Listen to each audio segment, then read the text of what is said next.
আজকে সৌদি আরবে ঈদের দ্বিতীয় দিন। ঈদের দিনটা অনেক ঘোরাঘুরি আর ব্যস্ততার মাঝে শেষ করেছি। তাই আজকে প্ল্যান করেছি একটু ঘুরবো আর ভালো কিছু খাবো। সত্যি বলতে সৌদি আরবে এসে ব্রুস্টেড না খেলে যেন ঈদের মজাটা অসম্পূর্ণই থেকে যায়। ঈদ মোবারক সবাইকে, ঈদের অনেক অনেক শুভেচ্ছা। আজকের ভিডিওটা তোমরা কে কোন জায়গা থেকে দেখছো অবশ্যই কিন্তু কমেন্ট করে দিও। বিকেলবেলা বাসা থেকে বের হয়ে সরাসরি রেস্টুরেন্টে চলে এসেছি। এখান থেকে ব্রুস্টেড সহ খাবারের আরো কিছু আইটেম নিয়ে তারপরে সুন্দর একটা পার্কে চলে যাব। এই রেস্টুরেন্টের বার্গার গুলো খেতে অনেক বেশি মজা হয়, সেজন্য ব্রোস্টেডের সাথে আমি একটা বার্গার অর্ডার করেছি। আর এই সব কিছু বানাতে একটু টাইম লাগবে, সেজন্য আমরা এখানে বসে কিছুক্ষণ অপেক্ষা করছিলাম। বিকেল বেলায় এসেছিলাম আর এখন অলরেডি সন্ধ্যা হয়ে গিয়েছে। খাবারগুলো নিয়ে আমরা এখন একটা সুন্দর পার্কে চলে যাব। ঈদের মধ্যে সেখানে অনেক মানুষ ঘুরতে আসে, আর বিশেষ করে পার্কের সাথে একটা আইসক্রিমের দোকান আছে, সেইগুলো খেতে অনেক বেশি মজা হয়। তাই আজকে প্ল্যান করেছি আমরা এই সব কিছু নিয়ে সেই পার্কে চলে যাব। পার্কে গিয়ে একটা সুন্দর জায়গা দেখে বসে পড়লাম, আর যাওয়ার সময় কিন্তু আমরা এই ম্যাট্রেসটাও নিয়ে গিয়েছিলাম। এরকম খোলা আকাশের নিচে হালকা বাতাসে বসে খাওয়ার মজাটাই আলাদা। প্যাকেট থেকে আমি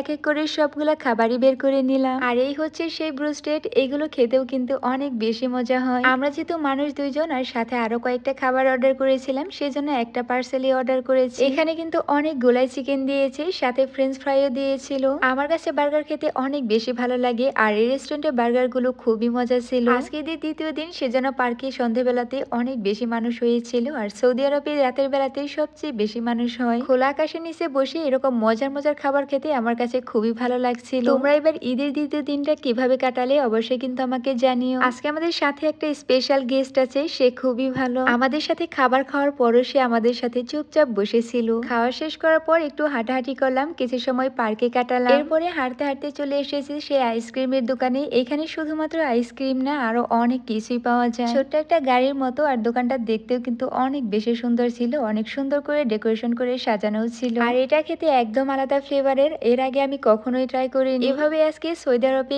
ঈদের দ্বিতীয় দিনটা কাটালাম। তো আজকের ভিডিওটি এই পর্যন্তই। দেখা হয়ে যাবে অন্য কোনো ভিডিওতে। সবাইকে আল্লাহ হাফেজ।